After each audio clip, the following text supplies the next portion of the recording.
मर्यादा पुरुषोत्तम राम की प्रतिष्ठा वहाँ पे नहीं लगा रहे हैं। तो हिंदुस्तान के लोगों ने, भारत के लोगों ने बहुत प्यार दिया है हम सभी को, रामायण के सभी किरदारों को, और मुझे लगता है ये वो कंटिन्यू करते ही रहेंगे और ऐसा प्यार हमें मिलता ही रहेगा। हमारे राम आए हैं सॉन्ग आ रहा है, 22 को रिलीज होगा, उसके लिए क्या कुछ कहेंगे? मैं उनको मेरी शुभकामना है। अभिषेक जी को, बहुत अच्छे प्रोड्यूसर हैं, बहुत अच्छे कम समय में हम सबको एज एक्टर्स इस सॉन्ग के लिए उन्होंने लॉक किया एंड बहुत हंसी खुशी से हम लोग ने ये गाना किया। ये गाना हमने 2 दिन में शूट किया। रात को शायद 3 बजे हमने पैकअप किया। हम लोग हनुमानगढ़ी, लता मंगेशकर चौक और पहले दिन तो हम गुप्तार घाट पे थे। बहुत अच्छे तरीके से लोकेशन उन्होंने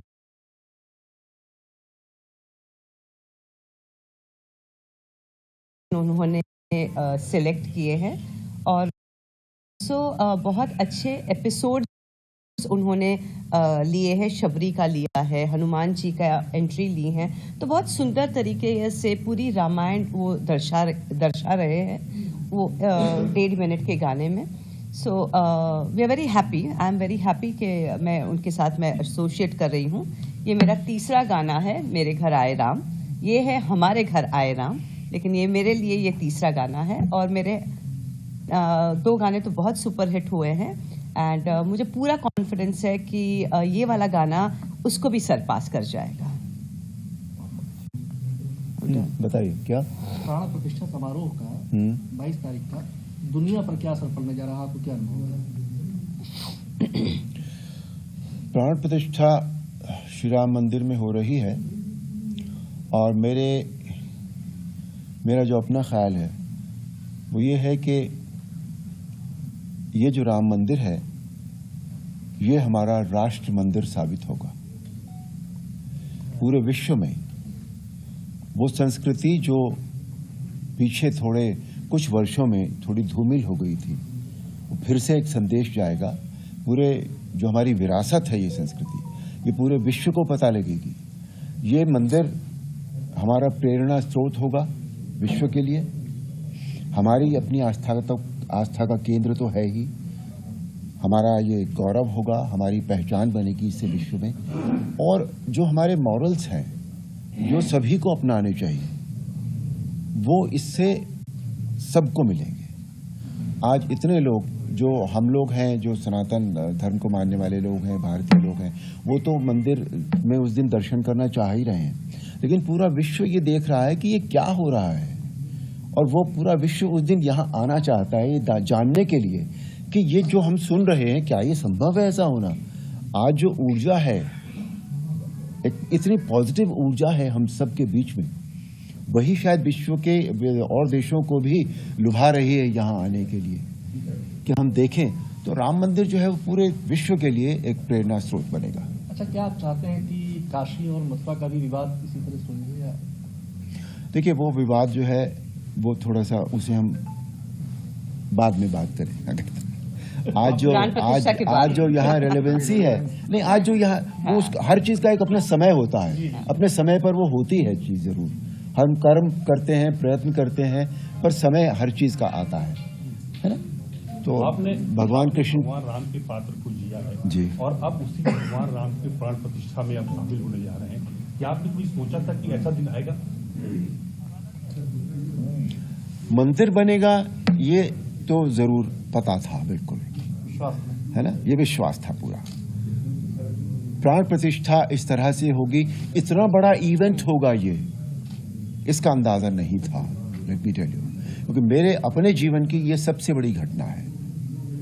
तो ये इस तरह से होगी, इतना ऊर्जा होगी इसमें, पूरा देश राममय हो जाएगा, पूरा विश्व जहां जहां भी राम को मानने वाले लोग हैं, इसकी कल्पना नहीं थी। इसलिए ये जो अनुभूति है ये बहुत सुखद अनुभूति है, बिल्कुल, कि हम एक ऐसे पल के साक्षी बनेंगे जिसके विषय में हमने सोचा नहीं था कि उसका मैग्नीट्यूड इतना होगा, इतना बड़ा। सुनील जी, आपने तो भगवान राम के अनुज का किरदार निभाया जी, और आप उसी मंदिर में आप जो प्राण प्रतिष्ठा करने जा रहे हैं, क्या आपने कभी सोचा था कि इस किरदार को निभाने के बाद हम सिर्फ उस मंदिर में जहाँ प्राण प्रतिष्ठा हो रही, जहाँ भगवान ने जन्म लिया था, वहाँ आप पदार्पण करेंगे आप? नहीं, बिल्कुल नहीं सोचा था इस तरह का। पर ये सौभाग्यशाली मैं आपको समझता हूँ कि इस तरह का मुझे इस प्राण प्रतिष्ठा में आने का मौका मिल रहा है, और बहुत कुछ जो मैं नहीं जानता था उसको जानने का भी मुझे अवसर मिल रहा है। और जो मैं समझता हूँ कि ये प्राण प्रतिष्ठा है या जो माहौल बना हुआ है इस समय, बहुत धार्मिक है, बहुत सकारात्मक है, और ये विश्व को बहुत सकारात्मक भावना देगा, और डेफिनेटली वो सकारात्मकता जो है वो विश्व में उत्पन्न होगी इससे, इसकी एनर्जी इतनी ज़्यादा होगी। कुछ लोग ऐसे हैं जिसमें जो राम को नकारते आ रहे हैं, क्या उनके बारे में कुछ बोलेंगे आप? वो नादान है, बेवकूफ़ है, मैं ये कहूँगा। उन्हें असल में राम क्या है उसका नॉलेज नहीं है। देखिए, हर आदमी को जब तक वो डीपली पढ़ेगा नहीं, जानेगा नहीं, उसको समझ ही नहीं सकता है। क्योंकि जब हमें भी नहीं मालूम था, बचपन में हमने जो रामायण थोड़ी बहुत जानी थी, पढ़ी थी, उतना ही नॉलेज था, उस हिसाब से हमें ज़्यादा नहीं था, तो इतना हमें लगता नहीं था कि राम क्या है, राम कितने डीप हैं। वो एक हर तरीके से परफेक्ट हैं। मर्यादा पुरुषोत्तम जब उनको एक उपाधि दी गई है, क्या कहा जाता है उनको, तो इसका मतलब है कि हर तरीके की मर्यादाओं का वो को निभाते हैं। और रामायण हमें ये सिखाती भी है कि हमें मर्यादा में कैसे रहना चाहिए, और ये शिक्षा उन्हें नहीं मालूम है, ये इसका नॉलेज नहीं है, इसलिए वो उस तरह की बेवकूफ़ी कर रहे हैं। अरुण जी, एक सवाल है कि जो रामायण आपने जो जिस पे किरदार निभाया था, जो रामायण बनी थी, उसके बाद बहुत सी रामायण बनी, लेकिन वो रामायण जो बनी वो आज तक जो ऐसी रामायण नहीं बनी, क्योंकि विश्व विख्यात रामायण बनी। क्या आपको लगता है कि ऐसी और भी रामायण बननी चाहिए उस तरीके की, जिसको कि लोग मतलब पूरा विश्व फिर से पसंद करें? जो अभी रामायण, जिस रामायण की आप बात करें, जो रामायण हमने की थी वो बहुत पसंद की गई, उसमें कोई कमी थी? नहीं। उस तरह की तो फिर आप क्यों चाहते? उस तरह की से मतलब नहीं है, ये एक चीज यहाँ रखी हुई है तो अपने आप में पूरी है ना। कोई जरूरी नहीं है कि दूसरी चीज तब लाई जाती है जब या तो उससे अच्छी बने या उससे कम बने। उसके बराबर की चीज तो दूसरी चीज का कोई अर्थ ही नहीं है, बिल्कुल भी, है ना। और बाकी तो भविष्य की बात पता नहीं भाई, राम जी क्या चाहेंगे, क्या उन्होंने सोचा होगा, क्या डेस्टिन्ड है, वो नहीं पता मुझे। पर जब एक रामायण है तो अभी तो दूसरी की आवश्यकता नहीं लगती मुझे कोई भी। नहीं, उसके बाद बहुत सी बनी है, तमाम रामायण आई, लेकिन उस तरह की नहीं बनी। आपको लगता है कि बननी चाहिए कि नहीं, ये प्रश्न। मैं वही कह रहा हूँ, जब वो है ऑलरेडी तो दूसरी की आवश्यकता क्या है? जब वो अपने आप में कोई चीज पूरी है, संपूर्ण है, तो क्यों दूसरी बनाई जाए? और जिस दिन किसी को लगेगा तो वो बनाएगा, फिर से कोशिश करेगा कोई। अब कोशिश में कितनी कामयाबी मिलती है वो तो राम जी जाने, वो व्यक्ति जाने। अरुण जी, इस समय देखा जा रहा है कि यंगस्टर्स में भी भगवान श्री राम के प्रति धुन सुनने का जैसे पहले ट्रेंड होता था, आज का ट्रेंड लग रहा है। तो अब यंगस्टर्स के लिए क्या कहना चाहेंगे इन फ्यूचर, क्योंकि वो लोग वेस्टर्न की तरफ बढ़ रहे थे, वहीं फिर से रामायण काल को उन्होंने समझा है। मैंने थोड़ी देर पहले भी कहा था कि हम अपनी संस्कृति से थोड़ा थोड़ा दूर होने लगे थे, लेकिन अब वो माहौल फिर से बना है।